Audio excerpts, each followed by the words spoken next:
surprising in a way that John, who's always into sevens, he has the 7 I am statements, he has 7 miracles of Jesus. You'd think that John would have listed the 7 statements from the cross, but you've got to put together all the Gospels together to give these 7 statements from the cross. Let's just run them down. Father, forgive them, for they know not what they do. He said to the one thief, today you'll be with me in paradise. The exchange with Mary, behold your son and mother. He said in another gospel, my God, why have you forsaken me? I thirst, it is finished. Father, into your hands I commit my spirit. Interesting, the other gospel writers all say that he cried out with a loud voice and he gave up his spirit. He cried out with a loud voice, Matthew says, Mark says, Luke says. But only John tells us what he said when he cried out with a loud voice. And what he said was, finished. And then I love this. I don't want you to miss this in the text. Notice, he bowed his head and gave up his spirit. That's out of order for sure, right? Because you'd die and then your head would go down. No, not Jesus. No one takes my life from me. I lay it. He had to willfully give up his life. So I love this. And John is giving us such detail here. First he bowed his head and then he gave up his spirit. He willed to pay the price of death for my life, for your life. Someone say, awesome.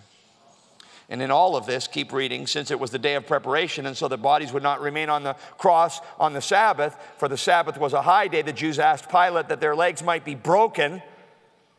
Come on, this is taking too long. Go break their legs so they can't press themselves up anymore for breath. Crucifixion, you actually die of suffocation because you hang there and you can't get a breath. And so they would press up against the nails to get a breath and fall back down again because of the pain of that, and up and down. But if you break their legs, they can't press up anymore. They'll suffocate and die. Let's get this over with.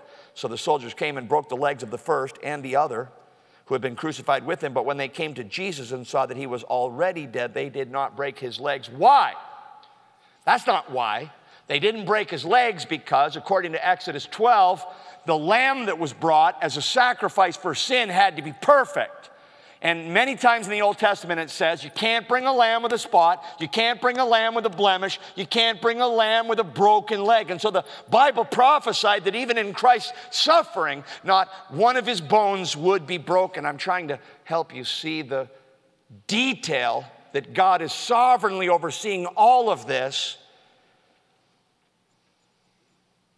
Verse 34, one of the soldiers pierced his side with a spear. The spears were about 3.5 feet long. This wasn't some kind of little gentle poking. He thrust the spear right into his side, through his heart, through his lungs, so that blood came out from his heart and water came out from what had built up in his lungs.